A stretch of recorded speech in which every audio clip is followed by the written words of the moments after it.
As the text goes, verses 33 and 34, in spite of the solemnity of the occasion, moving on this journey to Jerusalem, and Jesus talking about having to suffer, what was the concern of the disciples? You know what it is? Who is the greatest? Who was the greatest? But we must understand that this aspiration for greatness is a worldly obsession. A few persons perhaps will be bold enough to claim to be the greatest. Perhaps the first person I heard, and that dates me, my age, the first person I heard saying that was Muhammad Ali. I'm the greatest. Few persons may make that claim. But the rest of us, even if we don't claim it for ourselves, we spend a great deal of time trying to determine who is the greatest. And so if you look around and you listen in the field, in almost every field, in the field of sports, in the field, people are talking about who is the greatest. Who was the greatest footballer? Who was the greatest tennis player? Who was the greatest swimmer?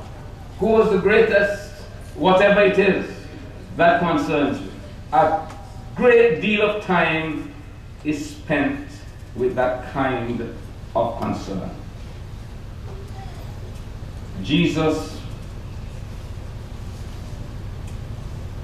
guided his disciples away from that kind of conversation. And so he sat them down.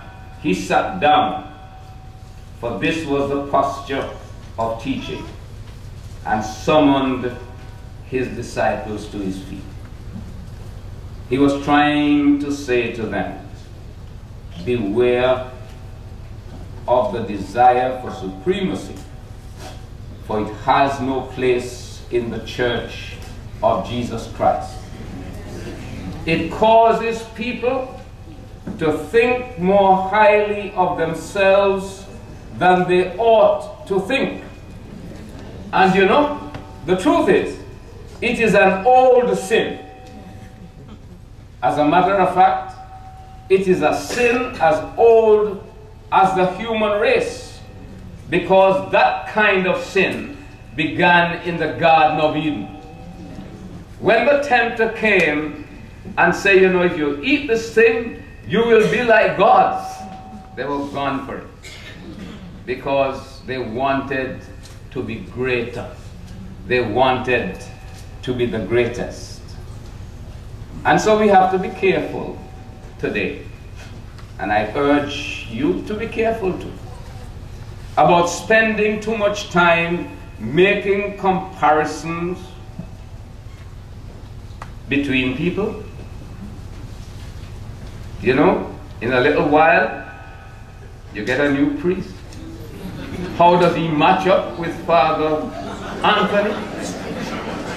Was he the greatest one that ever walked the path of St.Joseph?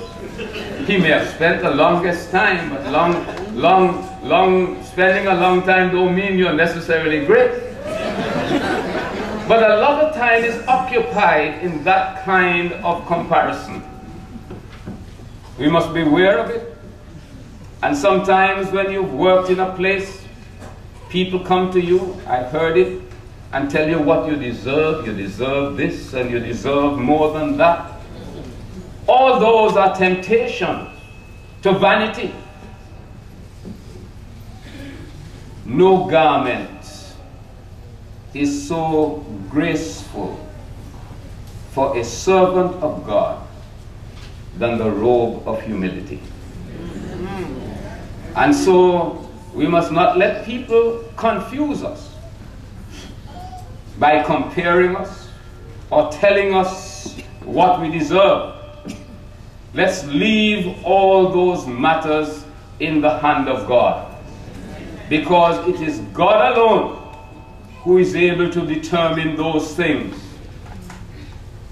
and who never failed to give his servants their just rewards.